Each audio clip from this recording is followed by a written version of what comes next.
যা চলছে আপনারা জানেন। সেখানে বাউলদের আখড়া ভেঙে দেওয়া হচ্ছে, গান গাইতে দেওয়া হচ্ছে না। তো তার একটা প্রতিবাদও বটে। এটা বাউলের আখড়া।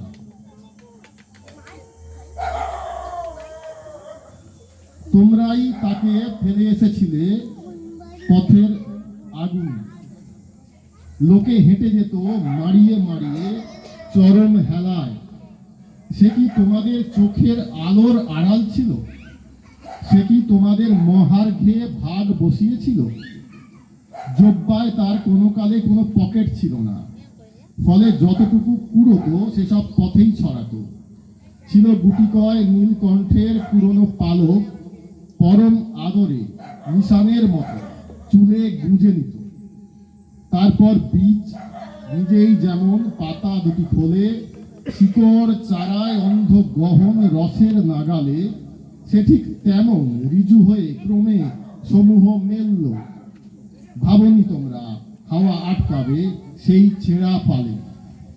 আজ দেখো তার ছায়ায় বসেছে গানের আসর, সুরের প্রবাহে তলিয়ে যাচ্ছে তোমাদের মেকি, শাস্ত্র গ্রন্থ, ব্যাকরণ বই, নিষেধের বাধা।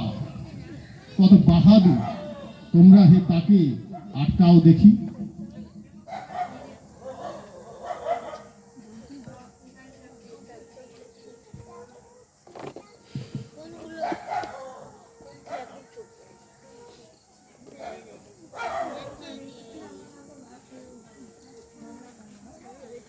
এবার একটি ছড়া। লক্ষ্মী ছাড়া ছেলে, গ্রামের ভিতর পাড়া। আমরা ছিলাম সেই পাড়ারই দুষ্টু লক্ষ্মী ছাড়া। স্কুলটি ছিল ছোট, প্রাইমারিতে আমরা 20, কিন্তু ছোট ছোট।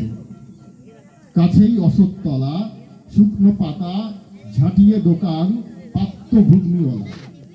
চাঁদ ভাসি এক খাল, চান করত পাড়ার লোকে, কেউ ফেলতো জাল। খাল ছুঁয়ে যে মাঠ, বঞ্চি, ভাট আর শিয়াকুলের ধরন্ত তল্লাট। এটাই পাড়ার ছবি। আঁকার বইয়ে যেমন দেখো তেমন ছিল সবই। ছিলাম বাউন্ডুলে, সেই বয়সেই চোখের ঠুলি ফেলেছিলাম খুলে। বাড়ির নিষেধ যত হার মানতে এগিয়ে যেতাম আমরা নিজের মতো। কে আর নিছক পড়ে, সামনে যদি রং বেরঙের স্বপ্নগুলো নড়ে। লক্ষ্মী ছাড়া ছেলে আমরা কজন মাঠে ঘাটে খুব বেড়াতাম খেলে। সবাইকে ধন্যবাদ। দারুণ লাগলো।